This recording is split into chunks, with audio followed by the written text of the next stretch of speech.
نحمده ونصلي ونسلم على رسوله الكريم أما بعد فأعوذ بالله من الشيطان الرجيم بسم الله الرحمن الرحيم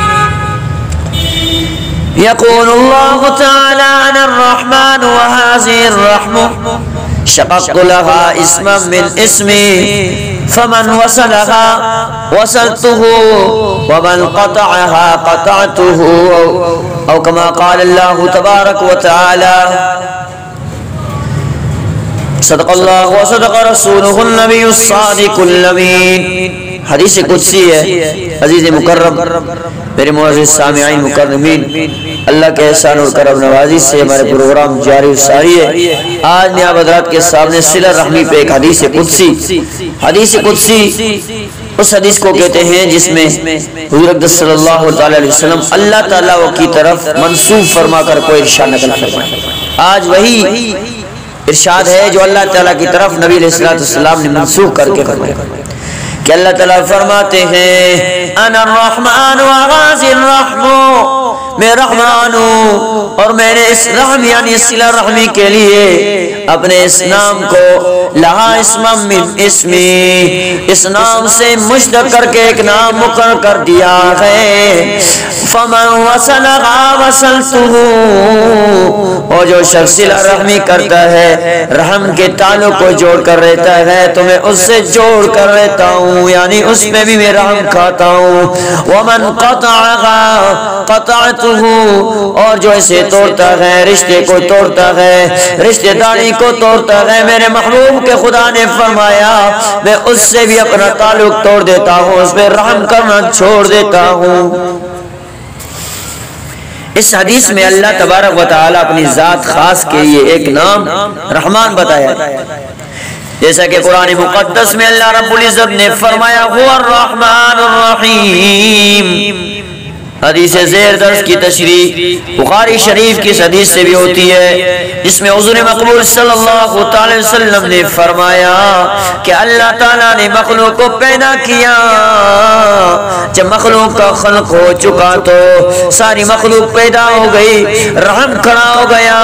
اور بولا میرا یہ قیام قطع رحم سے محفوظ رہنے کی خاطر آپ کی پناہ حاصل کرنے کے لیے ہے اللہ تعالیٰ نے فرمایا ہاں تمہاری بات منظور ہے کیا تم اس بات پر راضی نہیں ہوتے میں اعلان کر دوں جو تجھے جوڑے گا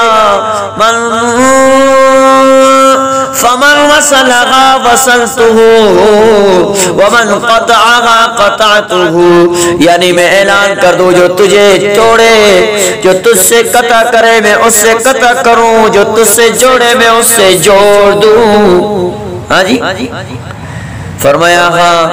ہاں رحم نے کہا ہاں یہی ہونا چاہیے اللہ نے فرما دیا تجھے یہی مقام دے دیا گیا ایسا ہی ہوگا لہذا مبارک ہیں وہ لوگ جو قطع رحمی سے بچتے ہیں صلہ رحمی اختیار کرتے ہیں صلہ رحمی ان چیزوں ان باتوں سے برقرار اور پائیدار ہوتی ہے جن کے اندر یہ باتیں ہوں گی وہ صلہ رحمی کرے گا تکلیف و ایذا رسانی سے روکنا چاہیے کسی کو تکلیف اور ایذا رسانی نہیں دینی چاہیے بلا وہ زبان سے ہو یا ہاتھوں سے ہو یا آنکھوں سے ہو یا کانوں سے ہو جسم کی کسی بھی اعضاء سے ہو کبھی بھی کسی کو تکلیف نہیں دینا چاہیے ان باتوں سے رکا رہے گا تکلیف نہ دے گا تو اس سے کبھی بھی قطع رحمی نہیں ہوگی وہ ہمیشہ صلہ رحمی پہ قائم ہے اور دوسرے نمبر پہ اکرام اور احترام کا برتاؤ رکھے جس سے بھی ملے عزت و احترام کرے اس کی عزت کے ساتھ پیش آئے اور تیسرے نمبر پہ حسن سلوک اور خیر خواہی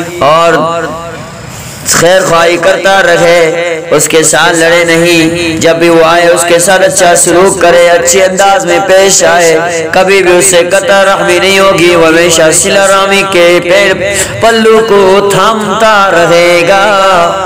فرمایا گیا یہ تین چیزیں جس میں ہوگی وہ قطرامی میں پھنستا رہے گا۔ سب سے اول زبان یہاں سے تکلیف پہنچاتا وہ لوگوں کو، زبان سے ہاتھ سے تکلیف دیتا گیا، قطرحمی ہوگی، احانت اور بے حرمتی اور بے عزتی لوگوں کو کرتا رہا، پھر بھی یہ بھی قطرحمی ہوئی، حسن سلوک اور خیر خواہی اور داد و بیش نہ کرتا تھا، لوگوں سے حسن سلوک یعنی اچھا سلوک سے اچھے انداز سے پیش نہیں آتا تھا، اس کے ہر وقت چہرے پہ 12 بجے ہوئے تھے، وہ کبھی بھی صلہ رحمی نہیں کر سکتا، وہ ہمیشہ قطع رحمی میں پھنسا رہے گا۔ اللہ کریم سے دعا ہے رب العالمین ہمیں صلہ رحمی کرنے کی توفیق عطا فرمائے اور قطع رحمی سے بچائے۔ عزیز مکرم، قیامت کا دن ہوگا جہاں اللہ تعالیٰ فرمائے گا وَقَالُوا لِجُلُودِهِمْ لِمَ شَهِدْتُمْ عَلَيْنَا قَالُوا أَنْطَقَنَا اللَّهُ الَّذِي أَنْطَقَ كُلَّ شَيْءٍ۔ کافر اپنے کھالوں سے کہیں گے تم نے میرے خلاف گواہی کیوں دی، کیسے دی؟ ہاں جی، یہ لوگوں کو جو اپنے ہاتھوں سے تکلیف دے رہے ہیں، قیامت کے دن یہ ہاتھ بولیں گے خدا کے دربار میں، تم چیخو گے کہ کیوں بول رہے ہو؟ کہیں گے انطقنا اللہ الذی انطق کل شیء، اسی خدا نے، کہیں گے کہ ہمیں اسی خدا نے، اسی اللہ نے گویائی بولنے کی طاقت دی، اس نے ہر چیز کو بولنے کی طاقت دی ہے۔ اللہ کے سامنے ہر چیز گواہی دے گی، اللہ فلاں چیز کو، فلاں شخص کو اپنے ہاتھ سے تکلیف دیا، اپنے آنکھ سے تکلیف دیا، زبان سے تکلیف دی، اس کو اپنے سوچ و فکر سے تکلیف دی، ہر بات میں قیامت کے دن پوچھو کچھ ہوگی۔ اللہ کریم سے دعا ہے رب العالمین عمل کرنے کی توفیق عطا فرمائے۔ وآخر دعوانا الحمدللہ رب العالمین۔